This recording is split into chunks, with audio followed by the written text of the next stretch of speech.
Mbote na bino balanyo sur la bosolo na politique bisika bezwami bozali kolanda biso tozali en direct 10 heures passées de 37 minutes avec un retard tout banda programme ya bosolo na politique ezali solo ya politique mikolonioso tozo kolobango na lingala lundi mardi mercredi jeudi vendredi na ngonga ya 10h30 pour la kosalisa motonioso akomisa politique li solo na ye parce que un peuple oyazali averti te oyazali suffisamment informé te le peuple là akoyeba côté il est mûr pour l'esclavage bandeko basi mibali ska bozako na biso bozali na mbandaka bozali na kanyabayonga bona na biso na butembo na mbujima na lubumbashi bozana kolwezi na kan na likasi to bosani te bato afungulume bato bazako na biso pe na Kinshasa na ba différentes communes ya capitale to pesi bino mbote bato bazana maluku bato bazana UPEN précisément ngaliema to bosani te bato bazana selembau na bumbu makala ba étudier bazako na biso na unikin na ba université nyonso ya place to pesi bino mbote mais en même temps tozali en ligne toujours les canaux TVP na radio tozali 98.3 Africa FM sur le côté na 98.3 attaque au courant et Katani tozali très à l'aise on continuer à suivre Bosolo na politique mais en ligne Bosolo na politique avec lettre K na suka emblème ya pays ezali drapeau Bosolo na biso na Johannesburg bato bakomaki na Russie bato bakomelaki biso na Bujumbura to bosani te bato ya Mombasa bozako na biso pe na Brésil bozali na Rio de Janeiro to bosani te bato ya Calvary ou bazali na Canada bato ya Californie Atlanta Chicago bato ya Londres ya Mulhouse ya Lyon ya Zurich ya Neuchâtel to pesibino mbote. Alors Bosolo la politique ya lelo comme tu annonçais qui yango depuis la nuit nous devons normalement cause la bande comissa to poto réfléchir na benga ki moto moko azana compte ya cash moto moko azana compte ya lamuka moto moko azana compte ya FCC pour que débat ils allaient équilibrer to réfléchir autour il y a ba sujet politique où ils ont préoccupé bino bozana ndako un grand débat il y a haute facture maïle robi malelo je préfère que vous à la brancher tika mosalo za bosala se concentrer une émission parce que vous allez matière en même temps et vous permettre yo ozala vraiment fourni par rapport à makambo to global na tongo nazotanga ba journaux juste ba titre pour ça les sabino bozali kanisi na auto za kosala. Alors les phares a commis Félix Tshisekedi avec Vital Kamerhe bazako insister sur la vérité des urnes bazo quoi na élection le 23 mais bazako insister élection en ezala très crédible ezali moko ya ba sujet to koloba Martin Fayulu balongo li meeting na ye ba pekisi yango ekozala lisusu na Tata Raphaël te Martin Fayulu excusez-moi Martin Fayulu meeting na ye lisusu na Tata Raphaël te au contraire bati yango na Njili Sainte-Thérèse fidèles téléspectateurs et puis Tokamati forum des astres allons voter en paix ce dimanche on les a malobaya moko ya conseiller à chef de l'État Kambila yende alobi yango batonyos paza kosenga kimio ba message ezouta de partout même Nations Unies paza kosenga donc confirmé Martin Fayulu meeting na Sainte-Thérèse lelo ndenge toza koloba mercredi na los après-midi Martin Fayulu a na Sainte-Thérèse pour la meeting na ye. Alors tokei na psychose les processus électoraux en RDC au centre d'un huis clos à New York mais le comme si biso matata mponyo aza kosala musala moko na Togo batie na tête ya commission d'observation électorale matata mponyo azali pe candidat député awa na compte ya FCC normalement fala zala pour battre pe campagne na ndeko Shadari mais malheureusement aza na Kinshasa te matata mponyo akei na Togo pour na kosala musala babengesi. Alors arrivons Masakani 15 engagements pour recréer tout ça bon c'est bon mais ils ont concerné bisoté puis vidéo moko mama Olive Lembe asali mwasi ya mokonzi ya mboka azali na saisonné quelque part na Goma esika ndeko Shadari azalaki bomona mama Olive ndenge abundelaki pona Emmanuel Shadari candidat à la présidentielle numéro 13 mais en même temps mama Olive Lembe asali eloko moko oyo esali pinza ba problème esali passe na mito ya bato mais avant to kuma nango précieux tika to pesa mbote na bato ba ekotala biso to banda epi to banda skoli solo Musangala Moïse pour la toute première fois reparticiper na bosolo na politique azali pe candidat député dans la circonscription à Lukunga numéro 437. Numéro 437. Donc à chaque fois ici, il y a MLC pour le compte, il y a Lamuka. Ouais. Alors Mbote, pour la toute première fois, Avato sur la Lingala, on a évité, selon yo, sur la Lingala, ma solo est politique, est-ce que ça humiliation, ils allaient valeur, tous allaient considération? Non, ils allaient humiliation,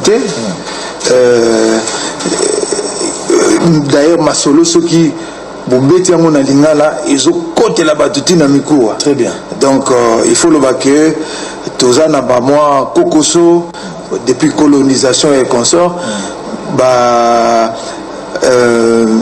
langue na biso to valoriser yango te.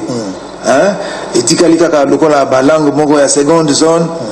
Et pourtant, ma solo, même Kélas Yabana, même na université, il fallait tout développer la langue nabiso de telle manière que Maté ya épé sama na minoko nabiso. Très bien. Hein? Dengue américain, Maté ya ezopé sama na anglais, français ezopé sama na français, belge ndambo ya français, ndambo ya allemand, flamand, un peu peut-être en Allemagne, na minoko na bango. Donc ezali makamomoko nakanisi que soki makamomoko na mboka il faut vraiment réformer ça lema na ndenge que topé ça langue na biso valeur. Très bien. Alors Joachim Diana Kulutu Boni. Voilà. Alors bandeko monde ba insista ki balobi mais soki bango ba ke trop long soki cours bandeko pesa malingala bato belé balingaki bazo na classe bazo balinga bazana moke parce que compréhension numéro za la très facile. Vous avez partagé à vie? Bon, mais il y a un problème qui décréter en fait un problème il faut un long processus. Oui, le que biso tozalaki ba tozaba peuple tozana 450 tribus.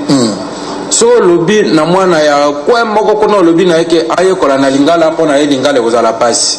Oh lobby na même Kikongo aza mutu na province abano Kikongo eza pona bato bazana na ba ville na bamboka biso balo amino kwa mboka Kipende Kimbala Kiyanzi ainsi de suite.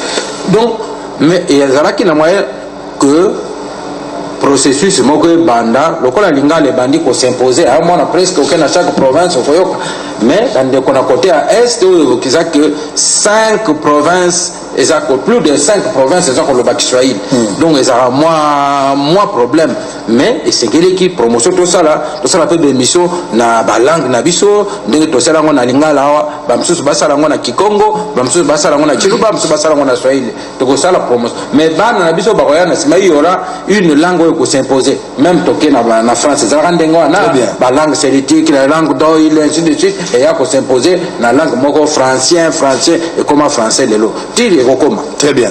Alors tout ça beaucoup parce que tu dit débat mais la loba qu'il fallait tout comme à 3 personnes mutumoko ya cash à communauté David Moukeba mais en même temps biso to bandi déjà pour bateau bazalia respect alors ils sont arrivés bien avant faut tout respecter quand même ponctualité d'abord surtout pour la bino ba téléspectateurs ba obo bandaki kozela. Donc je vous rappelle tous à la plateau na monsieur Joachim Diane journaliste patron et à Colombe.gauche de l'autre côté tous à la monsieur Moussangania mais on a envoyé le rôle à candidat député na circonscription ya Lukunga numéro 437 bangona biso ndeto ya ko réfléchir na maïtali politique comment message aux la radio aux la TV 98.3 comment message ba numéro ezali et ko sala biso malamu mingi. Alors maman Olive Lembe va prendre cette image na lingi to bandango na bino moi si à mon konzi mboka Nicole Belé à mon anité les lois azali ko battre campagne na kombo Emmanuel Shadari Ramazani candidat numéro 13 Shadari Oyo, il fallait qu'il y ait na Chikapa à Keïte, bateau à Chikapa, selon ma information, Boy Shadari à Komaguna,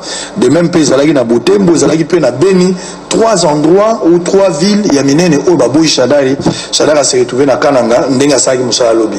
Alors, la ligne Bolanda ba image, nous nous boyo comme moi, ça me konzamboka. D'abord, Ndenga Zobon de la Pona Shadari, c'est une femme qui plie beaucoup, Botala Nano, et puis Boyoka, et là, comme on Loba qui a scellé point de presse, Moko Yamonde Kaboli Moi Bateau. Selon opinion à Bateau Moussou, Azana Langa, moko ezali maladroit selon opinion ya bato mais bilo boyoka comme ça les invités vont commenter ça en image et puis tous aux ongasika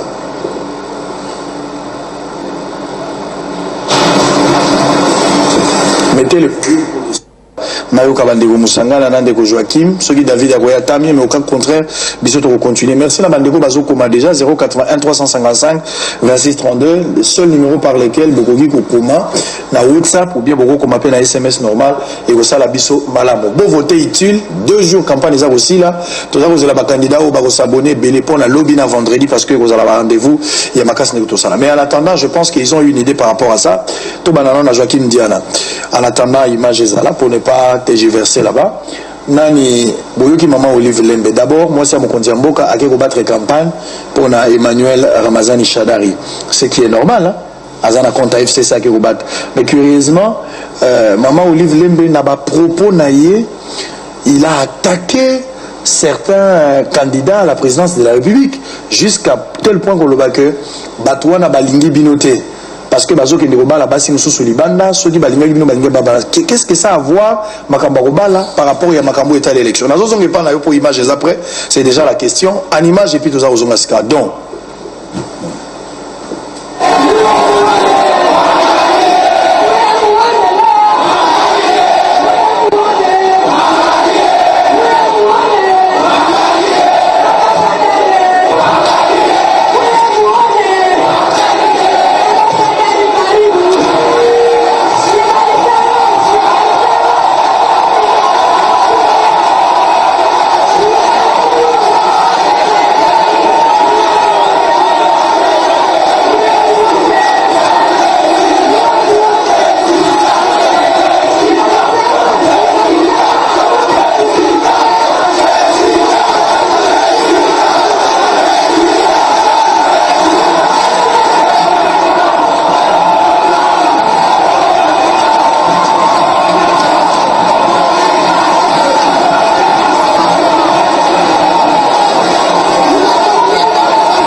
Votez pour le candidat numéro 13, Emmanuel Ramazani Shadari.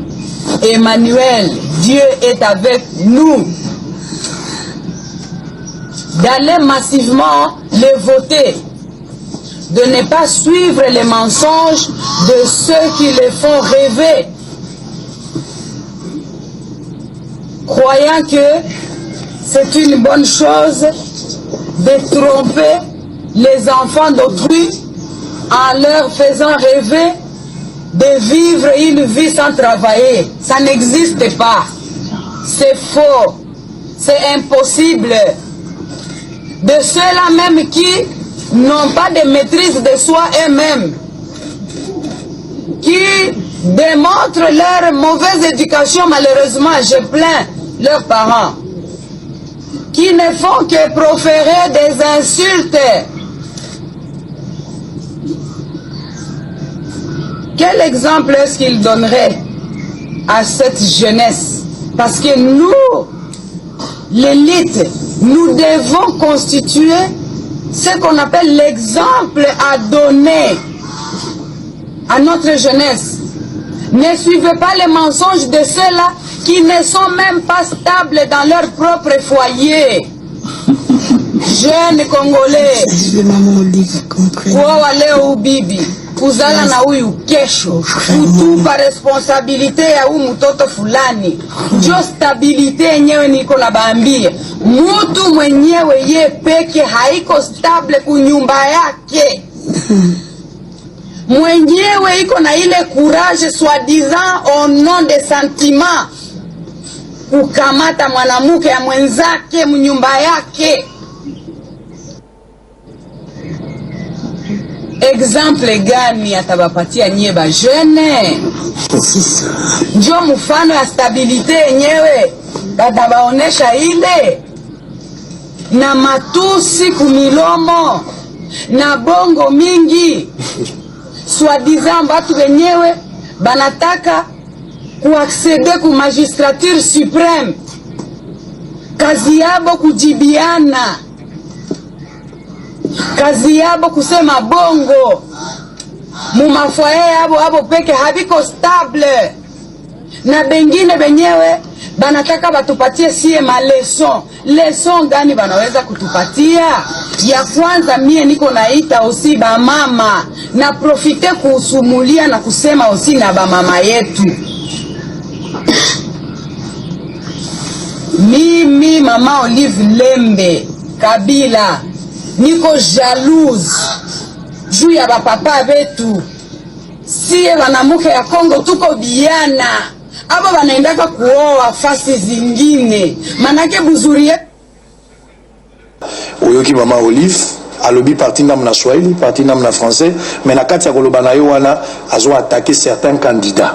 Elle était libre ya kobenga bato ba voter candidat numéro 13, mais traiter certains candidats même d'instable na ba foyer na bango, bato musu ba moni yango isa acharnement, même outrage à la personne, il y a certains candidats. Lecture na yo par rapport à ba propos tenus à Maman Olive, monsieur Moussanga la prendra également, candidat député national 430, et puis monsieur David Moukeba oya utikokom. Nayoki mama za masolo na landaki déjà nayoki yango ndenge batie na éviter à cibler candidat nini soki oyo osali ezana ngo libanga molili soki osali c'est que Zulio oyo ezu été yaye a changé au pôle makambo nyonso mama alobi eza makambo ya solo yo oza kolinga ozala président de la république okamba mboka oyo ozala exemple bakongolais nyonso babenga yo babengo papa mokonzi yo mosala na monoko so ofongoli monoko ka kofinga likambo wana mama telemeli yango biso nyonso esengeli totelemela yango likambo ya kofinga soki mama corrigé mpe na shadari bato nyonso alobi na bakandida nyonso yo oza kolinga kokoma mokonzi ya mboka kofinga te na monoko kaka kofinga eza mabe pe alobi lisusu tango yo moto za candidat ezala ndeko Moïse oyo azali candidat député mais sengeli azala modèle bato ya kate baya kovote ndenge nini soki bamoni ke Moïse penza akoka kogere foyer na ete bongo akogere lingomba ndenge nini akogere communauté akogere mosalo bakopesa ndenge nini. Parce que baloba na lopoto que la plus belle fille du monde ne donne que ce qu'elle a. Ce qui ose à la instable na nani na foyer na yo bana kuna tata kuna lo mama lobi mama ko changer basi ou bien ko changer mibali ndenge ba changer ba chemise na ba pantalon tongo nyonso donc sikoyo ko pesa exemple nini na ba likambo mama lobi a interpellé bato par exemple a mimi bato ke bato bazoluka bandima kozala bakanda président de la République babali basi ba étranger ezali sika bo babala basi est-ce que makambo libala ça a voir par rapport à makambo to ezali pe likambo ndeko na ngai oyebi surtout que tozana ba problème na ba pays mususu ba voisins ba nini ba oyebi te ko oya ko kotisa okokotisa likambo mosusu à travers bana à travers basemeki banani wana okokotisa pe okobimisa secret ya mboka mosusu ozali président de la république donc eza nango interpellation mama akei na parlement te asali mobeko atei alobi olingi ozala mokonzi ya mboka malamu ozala ozana obali mwasi ya congolais soki oza mwasi obali mobali ya congolais donc on a tous à base à la sûre na yo seulement congolais la place que base à la sûre na yo. Alors monsieur Moussanga na 437 député national Lukunga otali Olive Lembe moi si ya mokonzi mboka uti koloba bamso ba trouver yango eza discours mon provocateur vis-à-vis à certains candidats contradiction na uti koloba na ndeko Diana awawa nenga lobi ki apesi leçon bato ba finga katelo kwa ba candidat Ramazani est prise en sandwich lecture na yozani. D'abord, nazali na respect mingi na ba maman.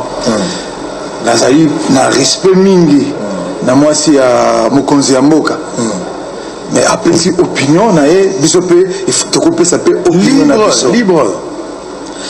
Mwasi ya mokonzi azali na liberté ya kosa la campagne ya muto oyi alingi. Ça c'est de un.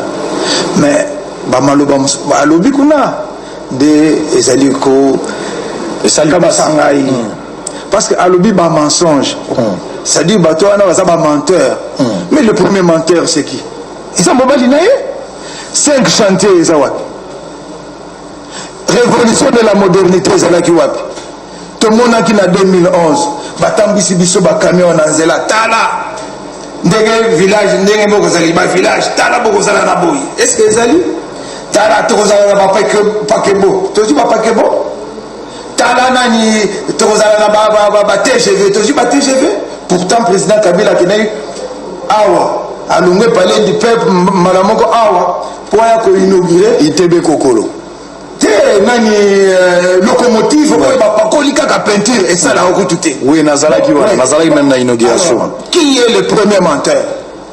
Révolution à modernité ezali wapi 5 chantiers ezali wapi? Quel quel est le bilan? Il faut d'abord, maman Olive, à ça d'abord, bilan. Il y a président. Naïsika a interpellé le candidat. Oui, avant interpellé le candidat, à ça là, nous bilan. Il y a président de la République, Ouazali Mobali. Très bien. Est-ce que ça dit bilan? Pour bien un menteur. Donc voilà. Alors, toujours comme Makambo Moussousou, stabilité à ma foyer. Je crois que maman, il fallait azala na ba réserve. Parce qu'avant Yakotala, ils étaient aux na lisu ya moninga. Tala oyo pe ezali na lisu na yo. C'est la Bible qui le dit. Il y a tout sambela te. Na moni a assemblée pour na shada. La kanisi maman sans jour. Aye Bappé, Bible Zolobanine. Akene na Bible tina soukati. Donc voilà, elle est libre. Il y a ça là, promotion. Mais je disais qu'elle est allée au-delà. Elle est allée au-delà. Très bien. Parce que même dans ce clip, diffusé. Et là, comme on va le na Kisangani, les alliés à Ouattara, on a gagné ça na Goma. Alobaki Makamboyo. Francis Kalo, Babanoro, Bamikolo, Baluba, Bokunata, Kayas et consort. Yé Azali, la première dame. C'est-à-dire qu'elle doit refléter l'unité du pays. Mboka, Tozali Bissonio Soba Congolais. Donc elle ne peut pas venir à la télévision ou dans une république pour s'attaquer à une tribu. Très bien. Ce n'est pas possible. Alors, donc ça voudrait dire quoi? Ça voudrait dire que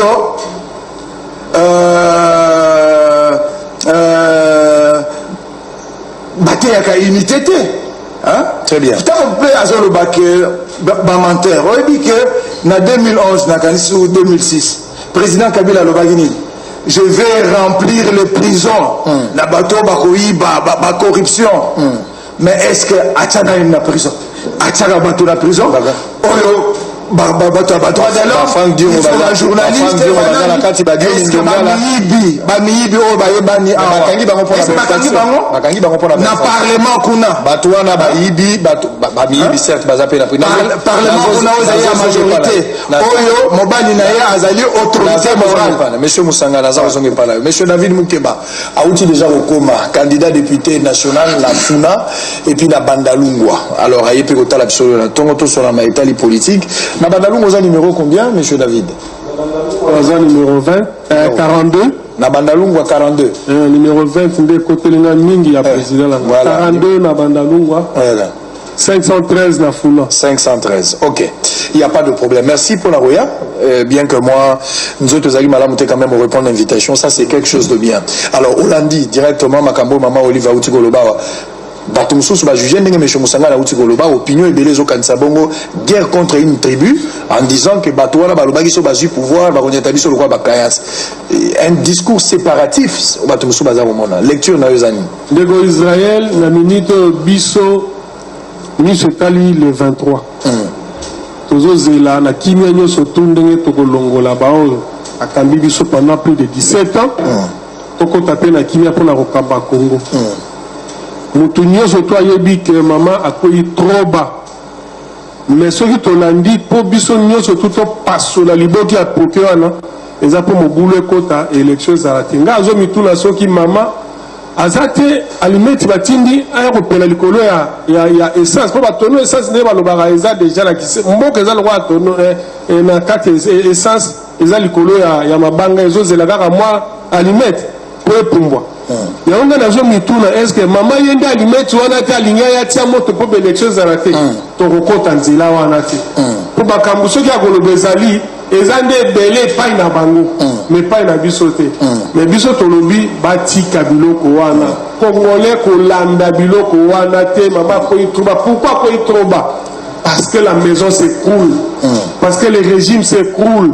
eloko nyonso to soki ezokwea soki oza na makila ya démocratie te ekopesa opasi ozomona ondire difuteke ezokende difuteke ezozongela nde peuple congolais. Très bien. eza na minorité moko ekangaki yango peuple congolais alingi ozongela bonsomi na ye na kati ya mboka na ye yango toza na 1 minute te ya kolekisa na mai nyonso tu mama alobi bien que tozomona yango eza porteur ya bagerme ya baconflit ya badivision ya guerre même soki tobi tolandela yango ngala ngina kota biloko wana te na bi le 23 élection toyebisaki bango avec ou sans machine biso élection ezika te ezala te avec ou sans machine les 23. Très bien. Alors, toujours quand on a dossier, on a M. Diane, il faut rebondir parce que des personnes battues presque même volées. Il y en a se sentir un peu isolé. On a rebondir 1 minute avant tout quand on a dossier à machine à voter parce qu'il y a un déjà problème au pendant la Bengsela Gibino. Alors, donc maman discours très séparatif, Azan a unité, il a pointé du doigt une tribu, Nara Naye, c'est vraiment un discours de caniveau. Voilà. Mais écoutez, le débat présent na lingana sala débat sur batouazana semba. Ce qui bat tout déjà débat ezali na sujet o yé à côté sujet o. Maman a lobby. Maman azali maman azala jamais premier ministre, maman azala jamais ministre. Tant que maman a payé conseil na ba candidat a lobby ki asang alongoli nani. Tango alobi ke botika lokuta alongoli nani olobi o masolo bana mike o toza ko bakangi mama na bino ayibi mwa fufu na wenze le nanzela classe ba mama na bino ayiba fo bongo mama na bino loba mama na biso asaline na yoki awa balobi promesse électorale ezalinde lokuta et puis na yoki lisusu ke moto alobi yango asala c'est un constructeur na ebité soga yoka wapi moto alala na chantier na ebité que moto aza na chantier na epe alala na kata chantier ezalaka wala na politique il faut kozala na mayele tango moto nyonso ayebi ke moto moko te akoki ko développer Congo na mbala moko na manda moko donc développement et c'est tout un chantier. Un processus, un très long processus. Moto ya yekoli ayoki même bape tozo benga lelo ba pays développé et comme ndenge nini et pandaka wapi comme wapi oh la lobi parce que dans un mandat on nous a dit demain le Congo se transforme donc aux amwana moké donc aux olanda politique ni tabana mike oh azamo kolonde awo baké ya solo penza mbato ba lokaki programme wana baza ta mayele ba lobi yango za chantier c'est quelque chose en construction ici là té et aussi la toto nanga wapi chantier na yo wapi mutu alobi na yo kaza bandi chantier olobi wapi ndako alors qu'il y a lobby eza chantier donc eza vraiment les camps na oyo alobi o talanano na liso na yo moko luba ngo pole toza na débat luba polele. Non, mais c'est-à-dire, c'est parce que Bozol Bagina, en anonymat. Nana lobé l'anonymat, Tokei, par fait à mais bon, Tokei, Bolingi, c'est pour maman, on a lobé que maman a té, a lobé le côté Zamabé. Yo Congolais nyonso, partout aux autres candidats députés, aux anayeba que le quota est Zalimabé. Interpellation. Babengi a lobé que Kozala na foyer troublé aux exemple était pour Nabana. Oh, voyez que moi si à Batomususu. Lobaki na précision. Lobby yango précision. Bande konango bazaba lobaki non makambo na lobby za so. Yango seconde ko musanga. Yango ko musanga na lobby avant moi si à mokonzi ya mboka. Cas d'espèce na ba candidat bon de toutes les façons biso za bosolo to bomba relo hotel. Cas d'espèce ba kota la Vital Kamerhe. Vital Kamerhe pour le moment azali na mama ya bala na yo aza kovana bango azali ki mwasi ya kala ya Jibem Piana. Ma précision d'état il faut ça. Alors tant maman lobby a s'attaquer précisément na Vital Kamerhe a s'attaquer pe na Martin Fayulu pour abali mwasi ou azali congolaise te. Selon ba dire ya batunde baza ko interpréter. Ya moment ni de kwa lobby avant maman lo babongo il faut amitala. Bon amitala ni. Amitala ni. Je yango to limpo. Peut-être que l'entourage na lobaka ngo ne bandeli na lobby que maman au bon même pasteur l'air beaucoup na ndako nzambe pasteur abandi côté tango pasteur abandi côté ya mutu na mutu esika zali likambo na pasteur alobi atuka ngai oya kumita mais pasteur ayete que ngana ye côté ya pona viser batu nyonso bazana na viser on a viser mutu na mutu se sentir interpellé se sentir interpellé o azana motima rondement andimi o motema na makasa ko bongola bongwani to vanda wana te pour futo kota machine à voter bon réaction na bino d'abord certainement bozana ndeko David et puis to suka na ndako Moïse et puis to kota machine sandeko makambo etali ya machantier ko trango te po ye aza spécialiste na makambo susu aza spécialiste na soutenir le quota aza spécialiste na makambo ya yebi a bien chantier ezalaka déterminé na temps na espace ndeko aza constructeur nga naza constructeur soki bayi bazotonga ndako etikalaka éternellement chantier te moto akotonga yango biso batechnicien tozalaka précis soki nayebi biso nazobanda yango na janvier nazosisa yango na mars nasisa yango na mars eza lolenge moko ndenge bayelaki biso bachantier bayebisi biso oyo mosala boye tokobanda yango na ntambo tokosisa yango na ntambo oyo tokobanda na ntambo tokosisa na ntambo na programme ekosila na ntambo bongo nde batambusaka chantier biso batechnicien totambolaka ngulungulu ndenge azotambola chantier éternel jamais eloko na eloko eza na tane yango bakoyebisa yo oyo ngai nakoti na pouvoir na bandi yango na janvier na kosisa yango na mars na kotongela bino balabala autant na osala misala autant omoniki aza perdu azokanza chantier tikalaka ti mokolo yesu akoya chantier eza biloko ya jésus revient bientôt tofandi ozozela chantier eza biloko esilaka na ntango nango donc zala équilibré papa toyeki fanatisme te tozobaloka mamboka mama akiti trop bas ndima yango akiti trop bas mpo soki bakoti na masolo wana masolo eza ebele bino bozoluka nde toloba mpo bino boza baboloko boya kokanga bato yango tobi oyo eza ngonga ya tokangama te oyo eza ngonga tokende élection tobimisa bino bakili. Très bien, monsieur Moussangana, une minute, on répondit pourquoi ta machine a voté. D'ailleurs, je m'excuse beaucoup que nakoti na masolo oyo ezali à des caniveaux. Parce que non, mais les actualités, les premières dames, il y a république. Les moi aussi à Balabala, moi aussi à Mokondiamboka. Balobaki na biso nini. Ba hôpitaux et Kotongama. Na tous les chefs lieux à ma province. Est-ce que ba hôpitaux et Tongami? Donc ba hôpitaux on a besoin de biso en chantier. Et qu'on y en a 2030, et qu'on y en a 2050. Donc photo c'est là. Balobaki na biso que ba école et aux alaboy. Ma tante après la lobby 1000 écoles par an. Ma tante a sali presque 4 ans à Kanissi. Il n'a construit que 500 écoles suivant le bilan de Pesaki. Et ça le coûte-t-il? Ce que tu as le bilan, c'est ça le coûte-t-il? Non tenu à ma promesse. Université, Tokotonga université dans chaque province. Est-ce que Batongi? Banzela, combien Batongi Banzela? Bukangalo. Alors, Bukangalo, je les ai wapi. Un éléphant blanc. Donc, biloko on a ce qui te lobby, donc, te lobby ma belle. Donc, un chantier pour mon ami Diana, ça veut dire quoi? Et ça, et loko, ici la gâté. Et loko, ici la gâté. Donc, il faut poser la gaga, il faut poser la gaga. Donc, Congolais, Azana Nzala, Congolais, Azana hôpital, Azana maladie, il faut assez là parce que, Barouya Rossal, il a eu hôpital. Très bien. Voilà, c'est ça, le régime Kabila. Échec en tout, pour tout et partout. Donc voilà. Donc, Batua Nengewana. Et puis, Chada Rizanini. Continuité. Azo continuer nini. Continuer la corruption. Nani le Luzolo Bambi. Azam Topamate. Conseiller spécial du chef de l'État en matière de bonne gouvernance et de corruption. A lobby que Mboka Oyo 15 milliards de dollars. Qui mana caisse à l'État 15 milliards. Ce qui nous ont bambi à Yebi, ça veut dire que mon conseiller Mboka paie à Yebi. Ni Bakangana. Parmi bateau Batanga Bamboika Sanji. Donc nous ont bambi à Moïse Katumbi Chapo. Donc ce qui nous ont bambi à Lokuta. Donc mon conseiller paie. Très bien. Parce qu'ils ont représenté. Voilà, c'est ça ce que nous disons. Quel est le bilan? Le bilan est nul. Et on dit aujourd'hui que tous continuer. Vous continuez. Vous continuez. Vous changez cap directement. Tous ta machine à voter. Machine à voter, vous allez partout. Vous allez à Porto, vous allez à Londres, la Belgique, aux États-Unis, au Canada, Londres. Tu fais des places, vous allez Tunisie, étudier, vous allez même en Afrique du Sud. Dans le bilan, vous allez en ligne.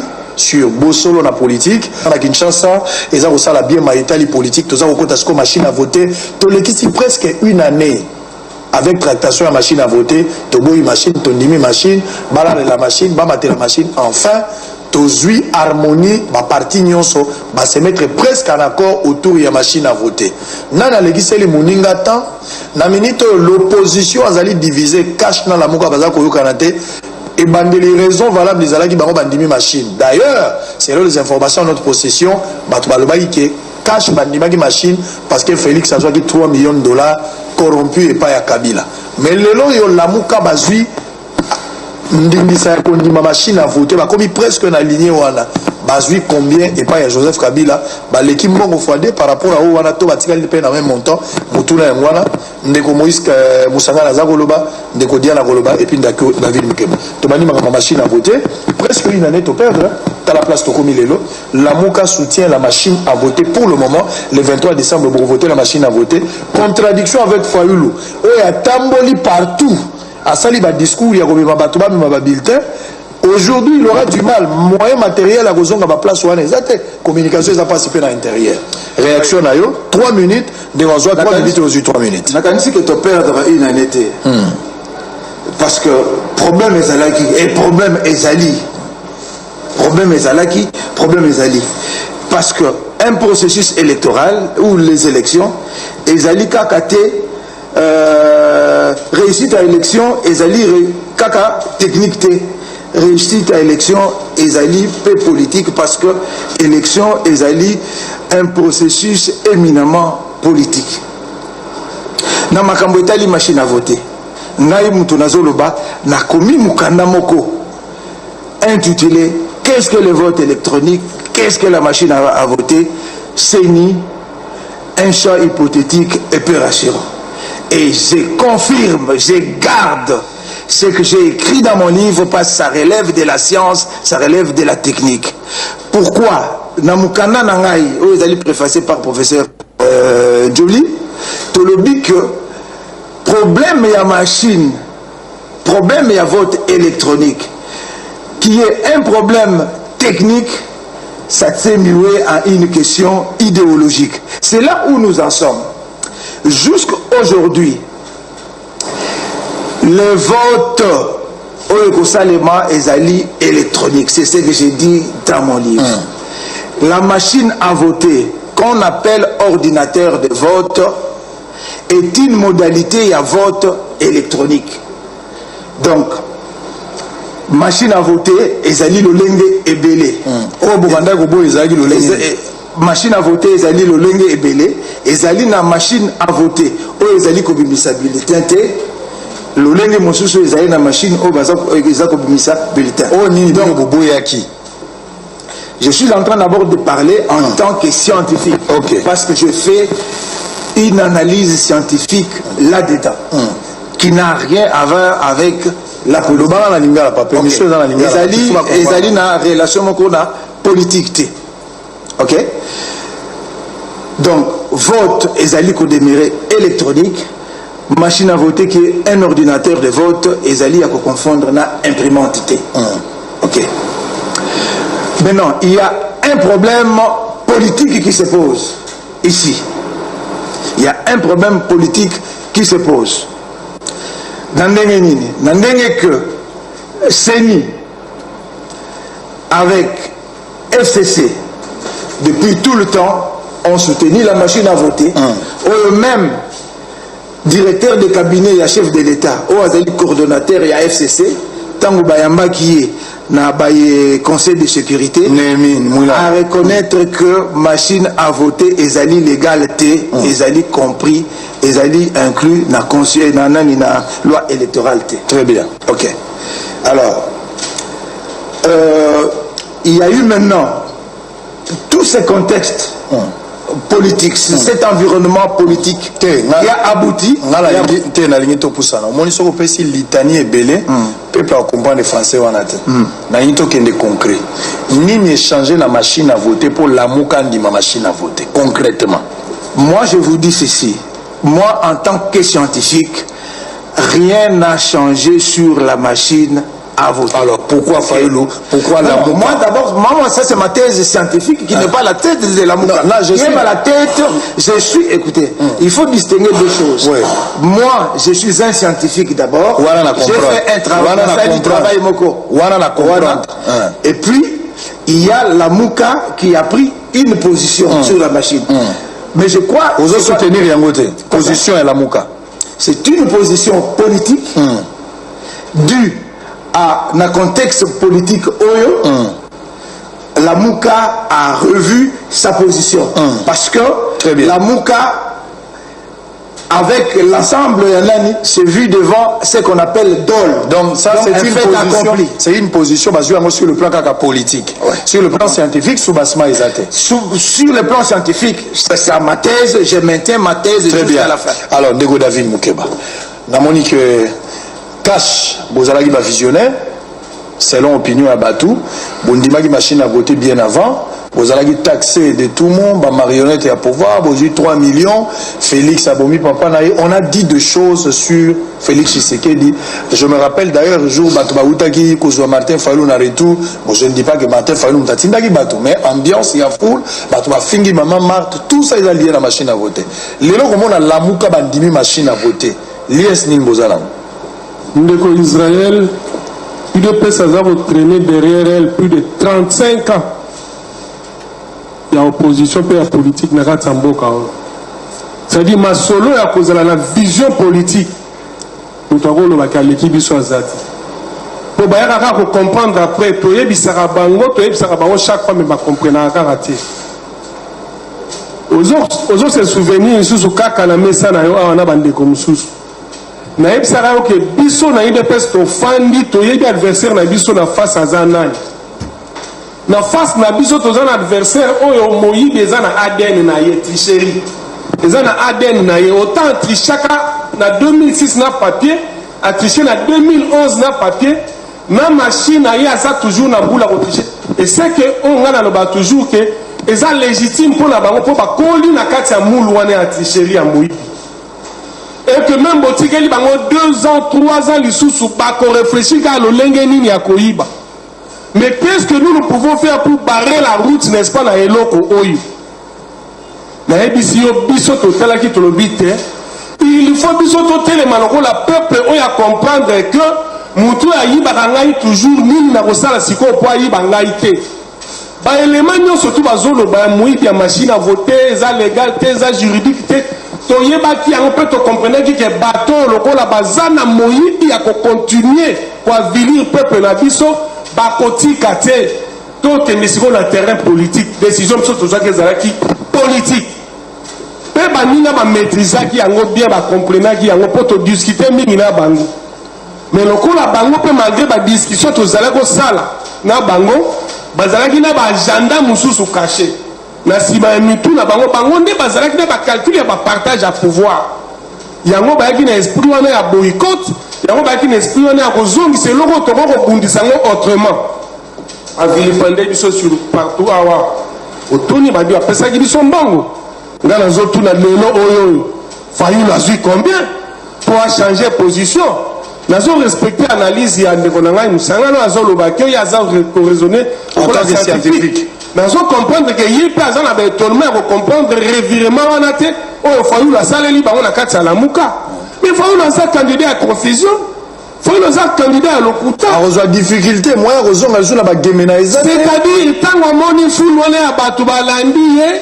atala bi bato na tika bango menga na ngobima président de la République nzoka pesa lokuta akende partout à ça bato ba mona ke il n'y a rien qui indique que la muga a gagné de l'élection en mboka oyo biso ba politique ba kolo oyo matoyi masana ngo ndenge beta na terrain on boni ndenge makaba le comment changer parce que la balance il y a ba sondage il suffit qu'à moindre rêve politique muke très bien na minute oyo na jeu bisabino ba trop comprendre que bayaki na lokuta bayaki na ba agenda mususu ba comme na terrain ba moni loko mususu ba ngiba bemela loko mususu stratégie politique moro ezali derrière décision la bango ezate par la tabasaki erreur politique grave au peuple congolais rolingi sa bangoté. Alors monsieur Moussanga na raison pas mais monsieur Diana apparemment Martin Fayulu change de position à consulter Bazde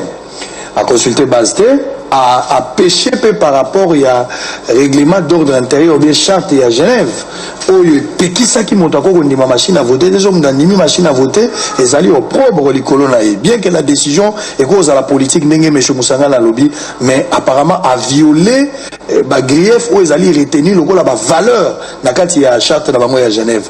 Martin Fayulu aujourd'hui change de discours en perte de vitesse ou bien une vision de grand ndenge au monde.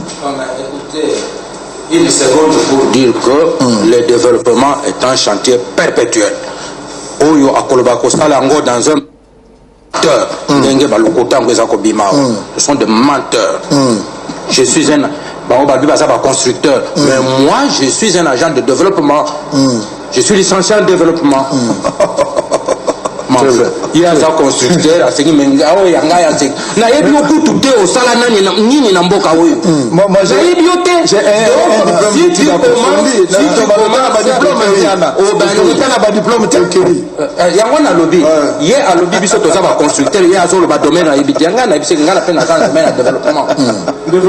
parce qu'on peut essayer aux licenciés. Non.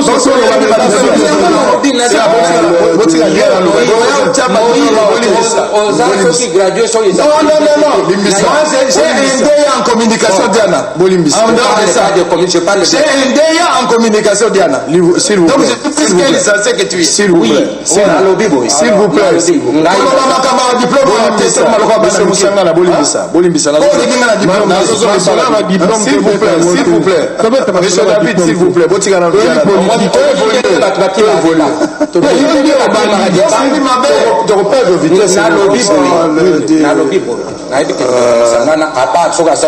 même doctorat, même 1000 fois doctorat, il y a une communication, mais à ça l'IBTP. Mais on appelle ça exemple qui a un constructeur à aider ce que c'est chanté. Et ce sont mon torbine de a fini.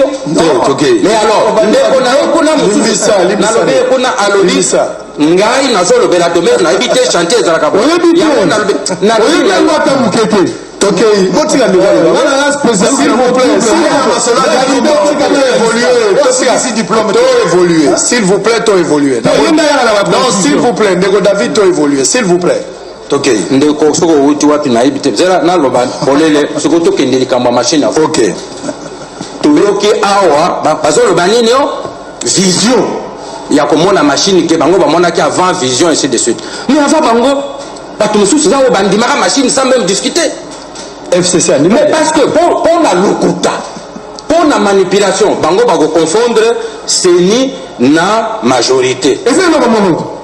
S'il vous plaît. Confondre CENI na majorité. Donc confondre David, s'il vous plaît, David.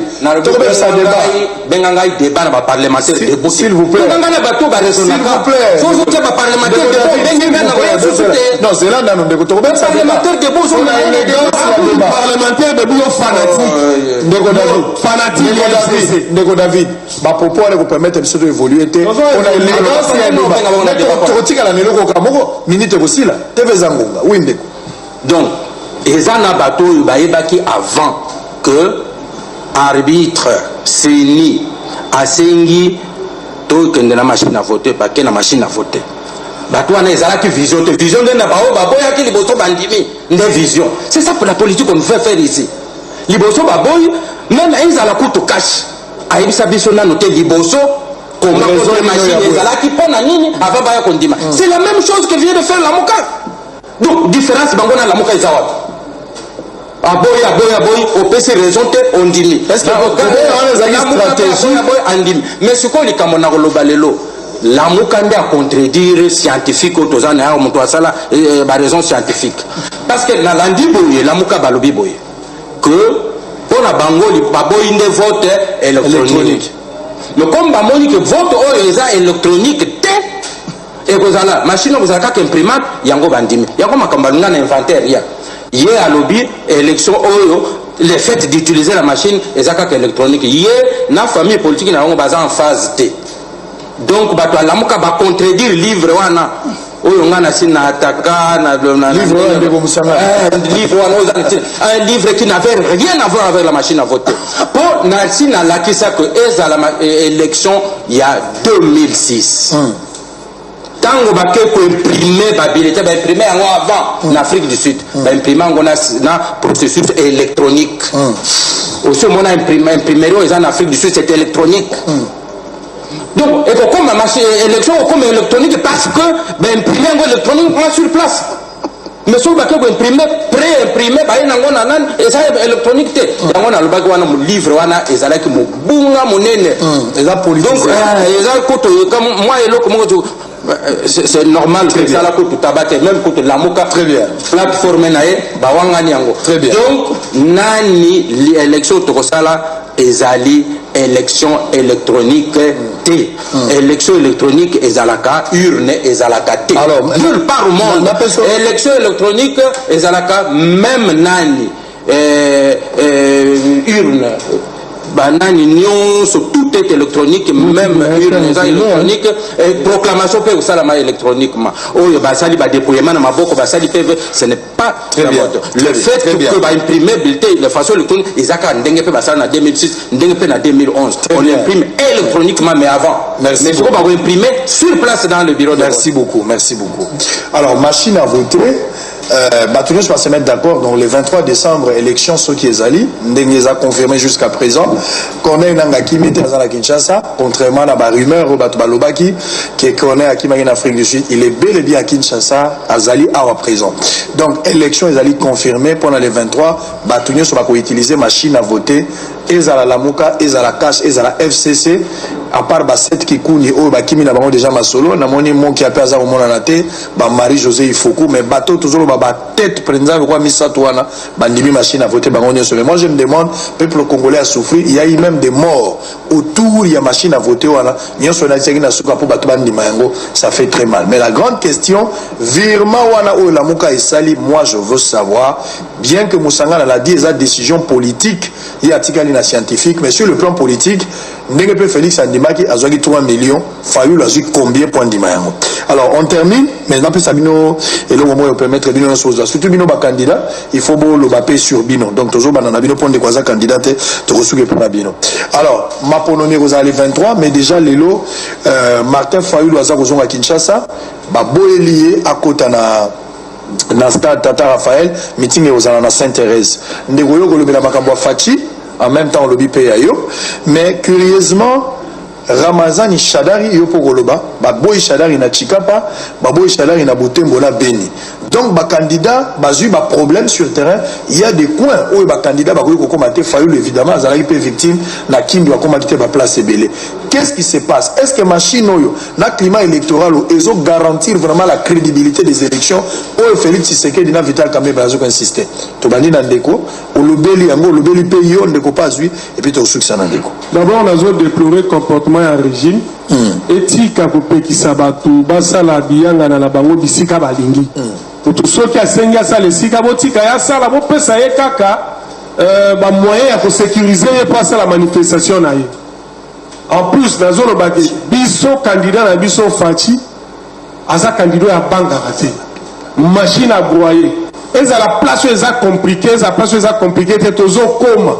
Yango lelo azolongo azokoma Équateur. Après Équateur, il y a un programme. Donc, biso tokoma partout. Mais meeting à Kinshasa, il y a un autre déploré. Pour la meeting à Kinshasa, est-ce que l'équipe que toi populaire? La Kinshasa peut être que tu as populaire. Bon, pourquoi? Bino ne bazo bengala bino na babisika mususu biso bazo bengala biso te ata basali makele me bazo yamba biso tozo ken. Mais tozo banga te botika rubanga au peuple a déjà nani a gagner des élections. Ya tozo senga la peuple la biso a multiplier vigilance n'est-ce pas? A multiplier l'énergie na ye mukoloana pour la veiller ndenge tolobaki lusi lukola lisu mutazonga te je vote je reste. Vous votez aux awana ti aux elotala et là on y est rubima. Ndaïnde qu'on a vu David Boukeba 513 d'Afuna 42 na Bandalungwa to justement pour la balayer biloko nyoso to yo yambindo batikel biso 21 na durant konyo kama lokuta na lokuta mbindo na mbindo tala Kinshasa ndenge komi nyoso toka poki mbuta yemoko na ebité soki odako nweza mbindo yemoko zanini po pesa réponse ngana lobelo rote to baye nde ba mbindo wana to baye et même si on malade, yo to koko si sate biso ba maman na ndako ba ko ba spécialiste na médecine me batanga ba classe en médecine témoin la belle maman mo ka sali ordonnance sombela kisi kinga biloko wana to linga ngo susu te na mboka na biso et c'est faisable 15 milliards ba lobi ak ba yiba chaque année et pas na biso ba ko yiba te bande ko dia na so ba zo banga ba zo kamisa ngai bango moko na famille bango ba ndenge to zaliawa to yiba ka bino plus de 15 milliards de dollars o ka ta ba congolais mawate mbongo ebele bo bozo yiba mais 5 milliards à pamba il y a budget besoin qu'on kokisa Très bien. pour kokisa na pasi aussi ça exercice directeur pour kokisa ngote mais ozana kilo ya koloba devant ba congolais pour la na moyibi bozo ça pa Ndeko David Mukeba le 23 na mayo. Merci. Ndeko David Mukeba, candidat député national na Funa na Bandalungaza provincial na national na Funa bo voté na numéro 513 na Funa wana donc Bumbu Selembao Bandalungwa Makala Ngiringiri Kasavubu bo voté David Mukeba na 513 na Funa na Bandalungwa précisément bo na 42 aza ko mériter confiance na bino. Alors Ndeko Musanga na Moïse. Oui, merci pour la parole. Au moins nous boulou nyonso toujours regretté. O bapekisi ndeko boye, bapekisi kula kingani boye. Et outi na nini? Parce que tout respecter accord à Saint-Sylvestre T et le bakini décrispation politique et le bakini ouverture à espace politique, ça veut dire que mutu na mutu ako kende sika nyonso alingi pourvu que a respecter mibeko ya mboka. Pona nini bapekisi par exemple ndeko Fayulu ako makini? Pona nini bapekisi ndeko Shadari akende Chikapa? Pona nini bapekisi donc tu vois, donc ezali nini pona nini bapekisi Shadari akoma Chikapa? Parce que babona yike côté kuna pe ba Shadari bapekisa ki. Donc vous voyez, c'est tout ça. Or soki ouverture ezalaka, soki pouvoir atika kabatio so va s'exprimer pour problème el ngayo zalate. Très bien. Donc candidat député Bana Lukunga bino batu beaucoup voté biso dimanche botala ba problème bozanango botala banzela est-ce que bozana mai bozana challenger est-ce que bozana lotiliki na ngozolo ba mamwanzela bozana Thomas Luwaka challenger tala ba fulu est-ce que bozana à l'hôpital tala bana nyonso na tongo baza kovanda kaka na kwa ya ba venu parce que musala ezalité banani basali 17 ans. Ce que Sangisi na Kabila père, ça fait 20 ans. Donc on a 58 ans d'indépendance, il y a eu 32 ans. Il y a dictature, il y a Mobutu, 5 ans. Il y a Joseph Kasavubu, il y a 20 ans, il y a dictature de Kabila. Donc Bana Lukunga, Bana Congo, Bolingi to continuer kaka ndenge wana. Très bien. Donc yango wana to lobi que il faut tout changer. Pour changer, il faut voter Batosika. Très bien. Batosika, Bazaba Nani, Bazaba Biso Oyo. Toteka Monimo Poda, ko défendre Bino. Totaka Mai na Monogote Pona Golobakete, Tala Mabe Zali Plastel. Très bien. Yangwana na Lobi na Bino ke dimanche Oyo. Bapé Sayo Bavois. Bapé Sangaï Bavois, Moïse Moussangana. Numéro 437. La compte à MLC. Bobo Sanapé, Te, Balobaki. Depuis 27 ans que je suis dans le journalisme, Diana Wana Ebi, Tamoyazo Kumisa Mobutu na avenir, na le potentiel, toujours soutenir l'opposition. Azalara na quand pouvoir. Donc Bandakala, alors on dit à Sokola Bango, pour la moni bagangi avant. Sokola Bango na ma et puis on va passer par numéro aussi ça. Le quota. Donc, au moins, le peuple, Bakanisabino Bozaba Zoba, alors que le peuple Binon de Batbokom, ça va boké bana le quota. Le quota, le quota est mon à la polele. Montamment à le quota est mon à la polele. Nabana lui, tango Diana Zako Kumisa Mobut. Diana Outi na journal La Conscience. Ba Congolais, boyibi, oh, loko ezalaka journal La Conscience. Tango na koti na l'avenir, boyibi, oh, komagi l'avenir après. Boyibi. Bato oyo, ba bengani Mobutu, ba ebi. Bango ba bengam, c'est-à-dire Afdel et ebi. Musalo yo Diana asali na nani biso nde to bengani nani to bengani nde Mobutu biso to bengani.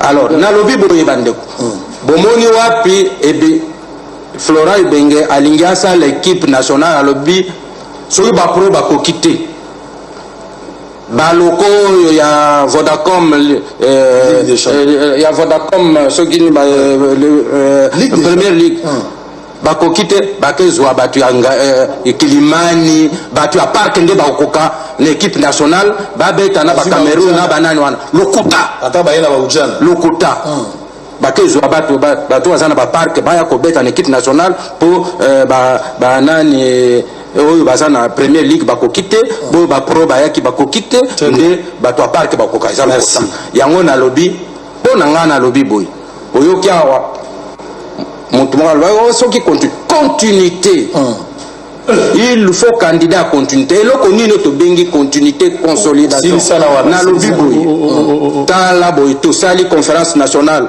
forum de la dernière chance pas d'élection et soki en nom de boudin pas d'élection tosali dialogue intercongolais avec Joseph Kabila tokei une élection très bien tosali premières élections continuité deuxième législature continuité toza na troisième législature poto continuer quatrième législature continuité bamususu balingi babanda na zolo bazotoko wapi eza tolingi wana continuité politique continuité nyonzonga badeba ekobanda bo voter Chadal po makambo bo bozala rendez-vous déjà bato basala nano to balingi bala liboso comme président de la République jamais s'il vous plaît tokomi na suka ndeko na numéro de téléphone kaka numéro de téléphone numéro de téléphone de numéro de téléphone dans 082 36 23 222 ngamo na vous rappeler oui ndeko numéro de téléphone 09 9 2 7 2 4 voilà merci toujours comme Aska Bonasuka ndenge to telemi boye ntoya bandwenga depuis France merci beaucoup Ide Chimanga ami d'enfance Gigi Pai to pesi ombo de place au Canada les futurs sénateurs Linda Mpika la belle américaine c'est Jona Kinshasa Nathalie Sekaburoro Kadia ta conseiller personnel et privé to pesi binombo teska bozali bolingi bo benga ndeko musangana yeyo bo benga na 049 09 4 fois 27 244 bolingi bo voter na lokunga numéro na 437 ceux qui bo voter wana lokunga ozala malamu pona ndeko David Mukeba aza double brassard na Bandalungwa azali candidat député provincial numéro 42 mais na Funa azali 513 numéro ya ndeko David ezali 082 36 23 222 ce bobungi benanga après mission tosilisa to kabwana bango lelo awa siko toza kosilisa mais lobby déjà na ko relancer parce que tozo banda débat lobby jeudi na vendredi ba candidat député ba kozala na bandeko ba journaliste kozala moto nazo ebisayo Congo Channel a rejoint problème soki ya solo makambo bolobi eza ya solo soki ya solo tombola kasema boko tola papena ndai soki eza ya solo makambo tolo tola panda tombola kasema boko maboko mibale po ozo bomba moko seke Chadal aza kuna na tombola maboko mise komi na suka qui va pesa bango le 23 hyperkit oh bagozwa Chadal azo gagner bolukela bango combien de pourcentage ba médecin ma sœur to continuer très bien bolukela bango ba médecin ma sœur ba massé pour mingi bazwa hypertension ba congolais ba yebake oh soki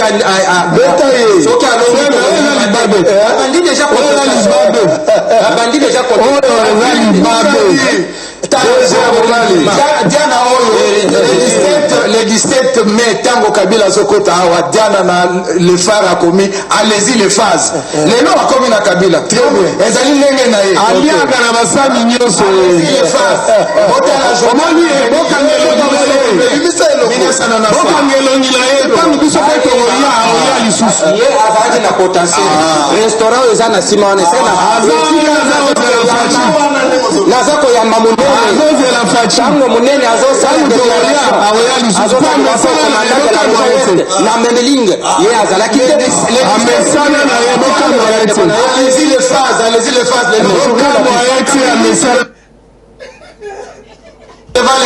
lelo oza neloko akoloba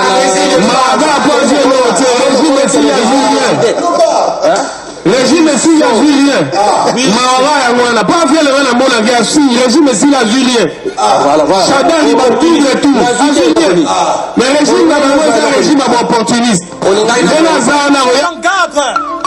Maboko Pembe, Sola Mwadi Ephraim, papa social.